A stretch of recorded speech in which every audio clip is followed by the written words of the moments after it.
बिस्मिल्लाहिर्रहमानिर्रहीम।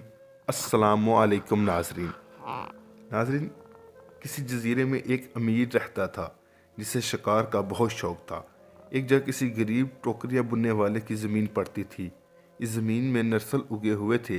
इस गेट की नाहमवारी और नरसलों में से गुज़रने की तकलीफ़ अमीर को बहुत नागवार मालूम होती थी। एक दिन अमीर ने गरीब को बुलाकर कहा कि तुम ये ज़मीन हमें दे दो। गरीब ने जवाब दिया, हजूर, मेरा तो गुजारा ही इसी पर है, मैं बेचना नहीं चाहता। इस पर अमीर नाराज़ हो गया। पहले तो इसने गरीब को खूब पटवाया, फिर ज़मीन पर लगे हुए नरसलों को आग लगवा कर जला दिया। इस पर गरीब रोता हुआ बादशाह के पास चला गया। बादशाह ने अमीर को बुलाकर हाल पूछा तो अमीर ने जवाब दिया कि बेशक मैंने इस जलील आदमी को इसलिए मारा है कि इसके खेत और इसके खेत को भी साथ जलाया है कि इसने मेरे हुक्म की तामील ना की थी। बादशाह ने फरमाया, तुमने दौलत के झूठे गरूर में एक बेगुनाह गरीब को नाहक तकलीफ़ दी और बड़ा नुकसान पहुंचाया है। हालांकि तुम्हारे परदादा इससे भी ज़्यादा गरीब था। हमारे ही घराने की बदौलत ही इतनी दौलत का मालिक हो गया जिसके विरसे पर इस वक्त तुम इतने मगरूर हो रहे हो। मेरे नज़दीक ये गरीब तुमसे इसलिए बेहतर है कि वो अपनी मेहनत से रोज़ी कमाता है। अब बादशाह ने हुक्म दिया कि अमीर और टोकरियाँ बुनने वाले को बिल्कुल नंगा करके गैर आबाद जजीरे में छोड़ दिया जाए। इस हुक्म की तमील में दोनों को एक हफ्ता के लिए एक ऐसे जजीरे में उतार दिया गया जहाँ जंगलियों ने इन्हें देखकर पहले मारना चाहा।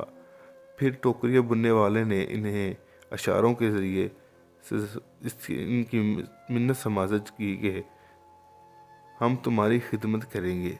साथ ही वहाँ से नरसल लेकर एक टोपी बुनी और एक जंगली के सर पर पहना दी।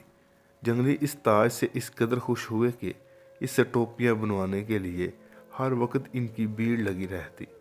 मगर नंगे अमीर आदमी की सख्त शामत आई कि टोपियाँ ना बना सकने की वजह से इन्होंने इसे मार मार कर बेहोश कर दिया।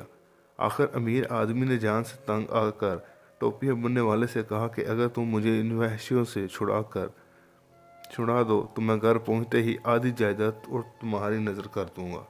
ये सुनकर गरीब टोकरियाँ वाले ने जंगली को इशारे से समझाया कि ये मेरा मददगार है, इसे कुछ ना कहो।